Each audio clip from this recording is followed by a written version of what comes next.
السلام علیکم رحمۃ اللہ. بھائی نے سوال کیا جیسا کہ ظہر اور عصر، مغرب اور عشاء یہ دونوں نمازیں جمع کر سکتے ہیں، کیا ان دو نمازوں کو جمع کرنے کی کوئی مدت مقرر ہے؟ یعنی ہفتے میں ایک دفعہ، مہینے میں ایک دفعہ وغیرہ؟ میرے بھائی، اللہ تعالیٰ نے قرآن مجید کے اندر فرمایا ان الصلاۃ کانت علی المؤمنین کتابا موقوتا، بے شک نماز مومنین پر لکھی گئی ہے، فرض کی گئی ہے وقت مقرر پر. تو لہٰذا 5 نمازیں ہیں، 5 نمازوں کے اپنے اپنے اول آخر درمیانے اوقات ہیں. رسول اللہ صلی اللہ علیہ وسلم نے جبریل امین کے جو ہے وہ ہدایت سے، جو اللہ تعالیٰ نے جبریل امین کو بتا کر بھیجا تھا، اس کے مطابق رسول اللہ صلی اللہ علیہ وسلم نے نماز کا اول وقت بھی بتا دیا، نماز کا آخری وقت بھی بتا دیا، نماز کا درمیانہ وقت بھی بتا دیا. لہٰذا 5 نمازوں کے مقرر اوقات قرآن مجید نے بھی کہا کہ مقرر وقت پر فرض کی گئی ہے، اور نبی صلی اللہ علیہ وسلم نے بھی نماز کو ہمیشہ مقرر وقت پر پڑھا ہے. اور 5 نمازوں کے اوقات بتانے کا مقصد کیا ہے کہ اگر ان کو جب چاہیں آپ جمع کر لیں. تو میرے بھائی، پہلا تو اصولی مسئلہ یہ ہے کہ 5 نمازیں ہیں، 5 نمازوں کے 5 اوقات ہیں، ان میں سے اول وقت بھی ہے، آخری وقت بھی ہے، اور درمیانہ وقت بھی ہے. ٹھیک ہے جی. اچھا، تو یہ اوقات ہو گئے. لہٰذا قرآن مجید کی صراحت کے بعد اور رسول اللہ صلی اللہ علیہ وسلم کے 5 اوقات بتا دینے کے بعد 5 نمازوں کو، فرض نمازوں کو ان کے اصل وقت پر پڑھنا چاہیے. ظہر کا وقت ہوتا ہے جب سورج ڈھل جائے، اور رہتا ہے جب تک کہ کسی بھی چیز کا سایہ اس کے ایک مثل ہو جائے. جب کسی چیز کا سایہ اس کے ایک مثل یعنی برابر ہو جائے، عصر کا وقت شروع ہو جاتا ہے. عصر کا مختار اور افضل وقت کسی بھی چیز کا سایہ اس سے دگنا ہونے تک رہتا ہے. جب سورج زرد ہو جائے تو عصر کی نماز کا مختار وقت ختم ہو جاتا ہے. اور اگر کسی کی نماز عصر رہ گئی ہو کسی وجہ سے، تو وہ سورج کے غروب ہونے سے پہلے پہلے تک پڑھ سکتا ہے. جب سورج غروب ہو گیا تو پھر مغرب کی نماز کا وقت شروع ہو گیا. اور جب شفق غائب ہو جائے، اذا غاب الشفق، جب شفق غائب ہو جائے یعنی سورج کے غروب ہونے کے بعد مغرب کی جانب جو اطراف کے اندر فلک کے اوپر جو ہے وہ سرخی نمودار ہوتی ہے، جب وہ سرخی غائب ہو جائے تو مغرب کا وقت ختم ہو گیا، عشاء کا وقت شروع ہو گیا. عشاء کا وقت شفق کے غائب ہونے سے شروع ہوتا ہے، سرخی کے غائب ہونے سے، اور نصف اللیل، آدھی رات تک رہتا ہے.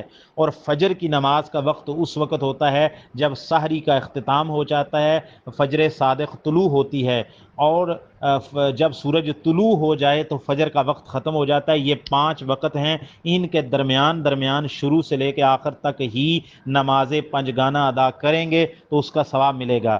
اچھا، جو نماز جمع کرنے کا تعلق ہے، سفر میں 2 نمازیں جمع ہو سکتی ہیں. جمع سوری بھی ہو سکتی ہے جس کا کوئی فائدہ نہیں رہے گا، جمع تقدیم بھی ہو سکتی ہے، یعنی ظہر کی نماز کو پڑھو اس کے اصل وقت پر اور عصر کو پہلے لے آؤ. نبی صلی اللہ علیہ وسلم نے جمع تقدیم بھی کیا، صحیح بخاری مسلم میں حدیثیں موجود ہیں. اور جمع تاخیر بھی جائز ہے کہ ظہر کی نماز کے وقت سفر جاری رکھو، اس کے لیے نہ رکو. جب عصر کی نماز کا وقت شروع ہو جائے یعنی کسی چیز کا سایہ 2 مثل ہو جائے، عصر کا وقت داخل ہو جائے، پھر آپ اترو، وقفہ کرو، اور پہلے ظہر کی نماز پڑھو، پھر عصر کی نماز پڑھو. تو یہ ہو گئی جمع تاخیر. اسی طرح مغرب کے وقت میں عشاء پہلے پڑھ لو، جمع تقدیم ہے.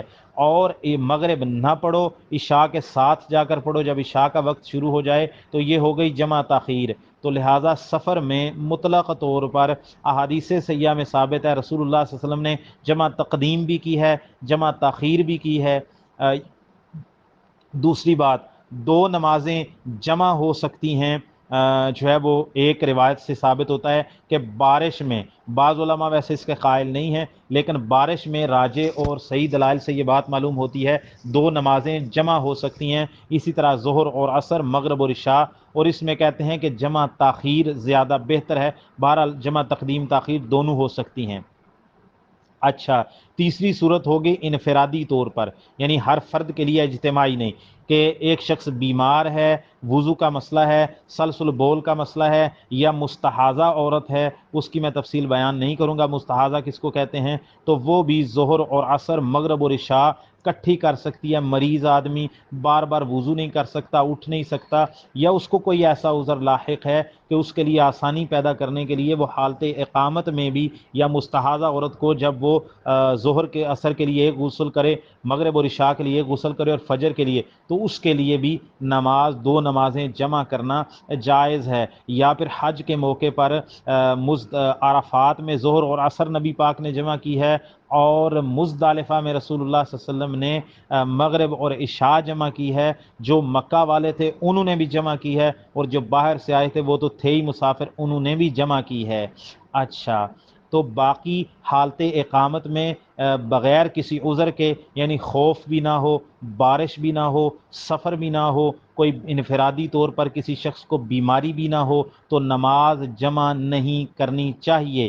ہاں کبھی کبھار کوئی ایسی صورت پیش آ جائے جو بیماری بھی نہ ہو، سفر بھی نہ ہو، اور بارش بھی نہ ہو، خوف بھی نہ ہو، لیکن پھر بھی کوئی ایسی ضرورت پیش آ جائے تو پھر آپ اس ضرورت کے تحت ظہر اور عصر، مغرب اور عشاء جمع کر سکتے ہیں۔ اور یہی معنی ہے سیدنا عبداللہ ابن عباس والی روایت کا کہ ان رسول اللہ صلی اللہ علیہ وسلم جمع بین الظہر والعصر والمغرب والعشاء من غیر خوف ولا سفر ولا مطر، جامع ترمذی کی حدیث ہے، اور دوسری کتب میں بھی موجود ہے، صحیح حدیث ہے کہ بے شک رسول اللہ صلی اللہ علیہ وسلم نے بغیر خوف کے، بغیر سفر کے، بغیر بارش کے مدینہ میں ظہر اور عصر کی نماز جمع کی ہے، مغرب اور عشاء کی نماز جمع کی ہے۔